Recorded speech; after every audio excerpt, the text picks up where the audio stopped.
Episode start होता है तो दिखाते हैं कि किंग की डेथ हो जाती है और तभी हमारे हीरो की एंट्री होती है जिसका नाम होता है जियाओ दुआओ। ये यहाँ का चीफ होता है और इतना पावरफुल होता है कि सब चीजें इसके कंट्रोल में होती हैं और सबसे ज्यादा बादशाह का राइट हैंड होता है। साथ ही साथ जियाओ का सर्वेंट भी मौजूद होता है जिसका नाम होता है काओ चुन। किंग की डेथ तो अभी ही हुई होती है। जियाओ इस बात पर हैरान होता है कि ये खबर ग्रैंड सेक्रेटेरिएट को कैसे पता चली। जरूर उसने यहाँ अपने जासूस भेजे हुए हैं। साथ ही साथ इनका एक और रूल भी होता है कि इन लोगों ने किंग की ट्रिब्यूट लेडीज रखी होती हैं, यानी कि जब किंग की डेथ होगी तो इन सबको भी अपनी जान देनी होगी किंग की रिस्पेक्ट में और उसी के साथ जाना होगा। इसीलिए जिया ऑर्डर दे देता है कि उन सारी ट्रिब्यूट लेडीज को मारने का इंतजाम करो। दूसरी ही तरफ पता चलता है कि उन ट्रिब्यूट लेडीज में हमारी फीमेल लीड भी मौजूद होती है जिसका नाम होता है यिनलू और इसकी अपनी सर्वेंट होती है जिसका नाम होता है टोंगयुन। और जब यिनलू को पता चलता है कि किंग की डेथ हो गई है और गार्ड्स इन्हें भी मारने के लिए आ रहे हैं तो ये फौरन भागने की तैयारी करने लगती है, मगर कोई फायदा नहीं होता क्योंकि इससे पहले ही गार्ड्स आकर इसे पकड़ लेते हैं। दूसरी ही तरफ जियाओ ग्रैंड सेक्रेटरी को कैद कर देता है फ्रॉड और रिश्वत के इल्जाम में। वो चिल्लाता रह जाता है मगर उसकी एक नहीं चलती।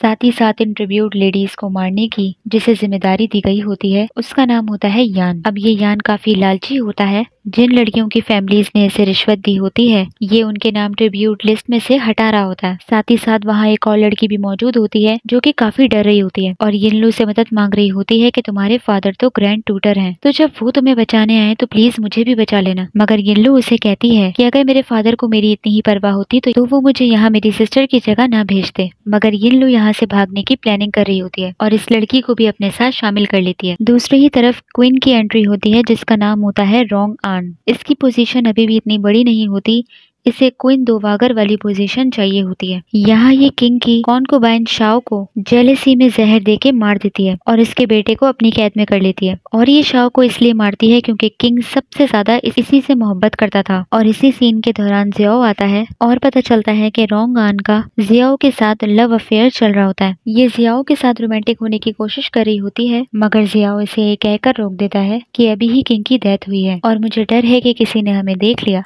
तो आपकी रेपुटेशन खराब ना हो। साथ ही साथ जियाओ और रोंग आन यही चाहते हैं कि प्रिंस रोंग को किंग बना दिया जाए क्योंकि उसी के बाद ही रोंग आन क्वीन दोवागर की पोजीशन पर आएगी। साथ ही साथ ये जियाओ को ये भी बताती है कि इसने नैन यान के प्रिंस के साथ हाथ मिला लिया है जो कि आर्मी का लीडर होता है। ये बात सुनते ही जियाओ हैरान होता है कि तुमने उसके साथ हाथ कब मिलाया। तो रोंग यान को थोड़ा शक होता है, इसीलिए वो उससे कहती है कि किसी दिन अगर तुमने मुझे धोखा दे दिया तो मेरे साथ कोई तो होना चाहिए। अब दूसरी ही तरफ जैसे ही जियाओ रोंग आन से मिलकर आता है तो फौरन अपने हाथ साफ करने लग जाता है क्योंकि रोंग आन ने उसे टच जो किया था और पता चलता है कि ये रोंग आन से कोई मोहब्बत नहीं करता बल्कि अपने मकसद के लिए उसके साथ होता है। और जियाओ को इस बात पर गुस्सा आ रहा होता है कि मेरे पीठ पीछे उसने नैन यान के प्रिंस के साथ हाथ मिला लिया क्योंकि जियाओ का असल मकसद ही नैन यान के प्रिंस को मारना है। अब ये कहता है कि अगर रोंग आन ने नैन यान के प्रिंस के साथ होने का फैसला कर लिया है तो फिर मैं इसमें कुछ नहीं कर सकता, तुम्हें भी उसके साथ मरना होगा। अब यहाँ जियाओ उस जासूस को पकड़ के मारने लगता है जिसके जरिए नैनियन प्रिंस और रोंग आन ने एक दूसरे के साथ बात की है। साथ ही साथ जियाओ किसी लड़के के बारे में सोच रहा होता है जिसे ये आ दुआओ कह के पुकार रहा होता है और शायद इसी का रिवेंज लेने के लिए ये प्रिंस ऑफ नैनयान को मारना चाहता है और प्लान करता है कि जब वो इसके पैलेस में आएगा तभी ये उसे मारेगा। अब सारे के सारे यही चाहते हैं कि लेट किंग का इकलौता बेटा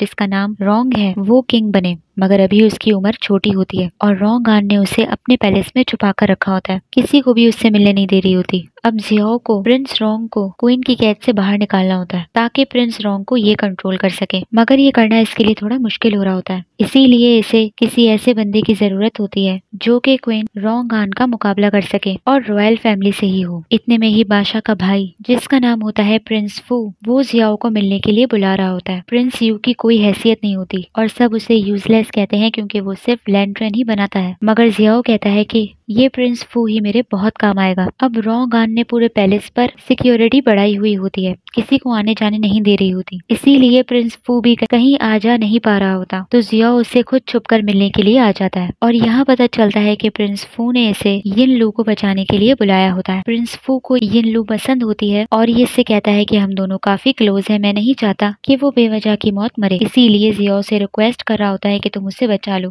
क्योंकि मैं तो उसे नहीं बचा पा रहा। तो जियाओ इसकी ये बात मान जाता है मगर उससे कहता है कि बदले में मुझे भी तुम्हारी कोई हेल्प चाहिए, मगर ये हेल्प उसे अभी नहीं बताता। दूसरी ही तरफ यिनलू बीमार होने का नाटक करती है ताकि उसका नाम ट्रिब्यूट लिस्ट से हटा दिया जाए। और यही होता है, यान को जब पता चलता है कि इन दोनों लड़कियों की तबीयत खराब है तो ये इन दोनों का नाम लिस्ट से हटाने लग जाता है, क्योंकि बीमार लड़कियों को नहीं रखा जाता। मगर इतने में ही यिनलू की फैमिली में से एक लेडी आती है और पता चलता है कि ट्रिब्यूट लेडीज का उनकी फैमिलीज को बहुत फायदा होता है और यिनलू के फादर का काम भी नहीं चल रहा होता। इसीलिए ये लेडी इससे कहने आई होती है कि तुम्हें कुर्बानी देनी होगी। अगर तुम ट्रिब्यूट लेडी बनोगी तभी हमें फायदा होगा, हमारी प्रमोशन होगी। यहाँ इसकी पूरी फैमिली सेल्फिश होती है, सिर्फ अपने बारे में सोचती है। यिनलू की मदर की तो वैसे ही तबीयत खराब होती है, इसीलिए ये लेडी इसे इसकी माँ के लिए भी कुर्बानी देने की बात करती है। और यहाँ तक कि यान को भी रिश्वत देने लगती है कि यिनलू का नाम ट्रिब्यूट लेडीज में होना चाहिए। अब दूसरी ही तरफ यान इन सारी लड़कियों को फांसी देने के लिए लेके जाने लगता है, मगर यिनलू अपने साथ कोई चीज लेकर आई होती है जिससे वो उस कपड़े को काट सके। वो काफी उस कपड़े को काटने की कोशिश करती है मगर पूरे तरीके से नहीं काट पाती और ये भी बस मरने वाली ही कंडीशन में होती है। लेकिन इतने में ही जियाओ वहाँ आ जाता है और सबसे यिनलू के बारे में पूछने लगता है और यही एपिसोड खत्म हो जाता है। तो आप लोग मुझे बताइए आप लोगों को एपिसोड कैसी लगी। नेक्स्ट पार्ट के लिए कमेंट करना ना भूलिए। लाइक और सब्सक्राइब भी जरूर कीजिए। Thank you so much.